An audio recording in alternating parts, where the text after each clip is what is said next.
Amalie est avec moi, bonjour. Bonjour, Vous allez bien? très bien. Alors comment ça se passe ce salon pour vous? C'était super. Ouais. Beaucoup de lecteurs, des gens au rendez-vous. Parlez un petit peu plus près du micro, s'il vous plaît. Beaucoup de lecteurs, des gens au rendez-vous. C'était vraiment un chouette salon. Merci à tous les organisateurs. Alors il n'est pas terminé encore. Non, c'est vrai, c'est vrai. C'est la première fois que vous venez? Pas du tout.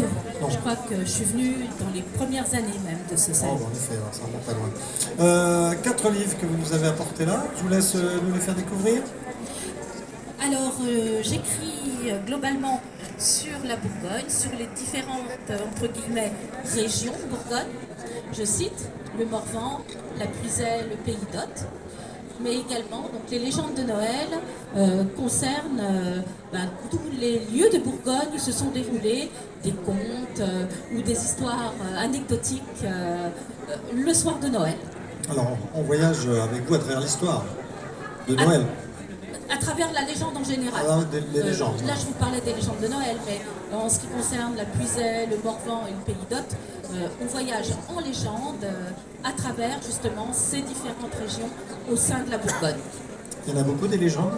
Énormément, énormément, vous ne pouvez pas savoir. Il faut les entendre, il faut les écouter, il faut les lire, Il faut les collecter. collecter, voilà. Donc, je passe beaucoup de temps aux archives. Parfois, j'ai interrogé des gens, parce que j'ai eu la chance d'avoir mon grand-père très très longtemps, et c'est lui vraiment qui m'a initié à la légende du Morvan, puisque mes grands-parents vivaient dans le Morvan, à La Roche-en-Brenil plus exactement. Et alors dans ces légendes, il y a du vrai ou c'est que des légendes? Parfois, il y a des bases historiques. Des bases historiques qui sont reprises, transformées, puisque à l'époque, tout le monde n'avait pas l'écriture, hein, et donc qui sont devenues des légendes au fil du temps, mais sur des bases certaines. Il y a des choses qui font peur? Oh oui, la légende, ça peut être très très macabre, hein.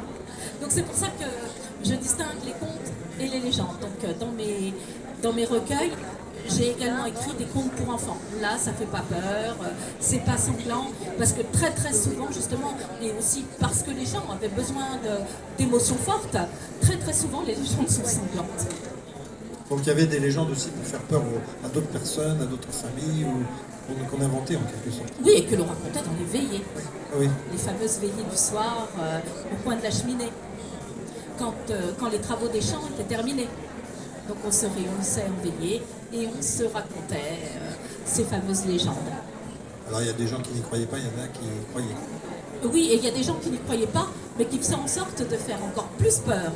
Alors aux enfants, parce que certaines légendes ont été écrites pour dissuader les enfants d'aller dans les bois, comme certaines légendes de loups, de sorcières. Légendes éducatives en quelque sorte? Oui, c'est ça, en Un quelque peu, sorte. pour les éduquer? Oui, c'était pédagogique, Façon c'est d'une vrai. autre, voilà. Alors, les éduquer, leur faire peur aussi, pour pas les perdre, hein. Donc il y a ces 4 livres-là, c'est les 4 que vous avez écrits ou il y en a d'autres? J'ai écrit une vingtaine de livres. Vingtaine de livres. Oui, donc j'ai pas pu tous les apporter. Alors le dernier c'est lequel vous m'avez dit? Le dernier, donc, alors, on a Légende du Pays d'Hôte et on a Légende de Noël en Bourgogne. Alors, Légende du Pays d'Hôte, c'est pas très loin d'ici. Non, justement. Parlez-nous de ces légendes du Pays d'Hôte un petit peu. Bah, Il y en a écoutez, plein également, je suppose. oui, alors, le Pays d'Hôte, c'est également Joigny, C'est la forêt d'Hôte aussi. la forêt d'Hôte. Et donc, pour l'anecdote, il faut savoir qu'en forêt d'Hôte, le loup-garou était le voir-loup.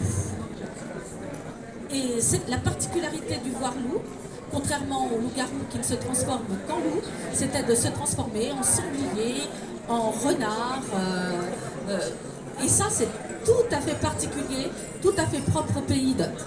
Eh ben, je vais bien dormir cette nuit, moi, tiens. Bon courage. Bon courage. Bon, il n'y a pas que ça sur le Pays d'Hôte, je pense qu'il y en a plein d'autres aussi également. Oui, bien sûr, puisque pour moi, chaque village peut être sujet à légende. Est-ce que ces légendes qui viennent de très loin, en quelque sorte, de plusieurs années, Oui, de plusieurs vers des siècles, même siècles, parfois. voilà, des fois, est-ce qu'il y en a certaines qui se sont vérifiées vraies il n'y a pas longtemps? Question Alors là, piège, question piège. Voilà, j'avoue, non, hein. mais on m'avait pas dit que j'allais me faire piéger. Ah, Mais, ça y est, c'est fait. Non, mais on ne sait jamais des fois, parce qu'il peut y avoir des légendes qui existent depuis des années, et puis d'un seul coup, on s'aperçoit qu'elle est vraie. Alors, de toute façon, je pense que la légende est éternelle. Donc, par exemple, les druides. Les druides, c'est des milliers d'années, hein. et ben, les druides existent encore, sont revenus dans le Morvan, et donc font revivre également toutes ces légendes. Voilà, qui est tout compte fait, n'en sont peut-être pas. J'essaie de vous embrouiller, mais ça marche pas. Non, mais voilà. Non, je suis très studieuse. Comme quoi, on peut en parler pendant des heures et des heures de toutes ces légendes dans les différentes régions. Oui, et puis malheureusement, l'histoire actuelle étant ce qu'elle est, je remarque que les gens ont de plus en plus besoin de rêves, ont de plus en plus besoin de s'évader, et donc ces légendes leur apportent du rêve. Et je les comprends parce que moi-même, j'aime bien rêver. Mais par contre, j'aime bien aussi lire les histoires sanglantes de nos auteurs de polar. Hein. Ah ben, il y a ce qu'il faut. Il y a ce qu'il faut Il y a ce ici, qu'il et faut j'en ai ici. profité, croyez-moi. Alors, on parle un petit peu des contes de Noël pour les enfants, puisqu'on va approcher les fêtes de Noël. Donc, c'est des contes agréables à lire aux enfants. Alors, le Noël du meneur de loup est adapté d'une légende du Morvan, puisque le meneur de loup dans le Morvan, c'était un homme qui avait le pouvoir de domestiquer les loups et de leur faire ce qu'il en voulait. Et donc, dans un de mes contes pour enfants, qui n'est pas présenté ici, hein, je raconte l'histoire d'un jeune garçon qui s'aperçoit qu'il est meneur de loup un soir où il doit fuir des camarades harceleurs. Hein. Le harcèlement aussi, c'est un grand thème qu'on aborde au collège. Je suis prof de français. Je disais tout à l'heure qu'il ne s'appelait pas harcèlement avant, ça s'appelait autrement. Non, mais ça existait harcèlement. déjà. Ça existait déjà, malheureusement. Hein. Et donc voilà, et ce garçon voit que les loups lui obéissent et le sauvent même, en faisant peur aux fameux harceleurs. Et donc, ce jeune garçon sera plus tard un meneur de loups. Je vais faire cette histoire-là, je vais garder ça Voilà, très pour bien. m'endormir ce soir. Super. Voilà. Bon, en tout cas, merci beaucoup. Je suis en train de chercher Sandra Amani, voilà, c'est ça. Vous êtes à quelle allée? Pardon? Vous êtes à quelle allée? L'allée du fond. L'allée du fond. Eh ben, merci beaucoup d'être passé. Merci. Vous avez fait voyager à travers ces légendes. Merci Voilà. pour votre attention. Et puis, bonne continuation à vous. Merci beaucoup. Merci. Au revoir. Bonne soirée.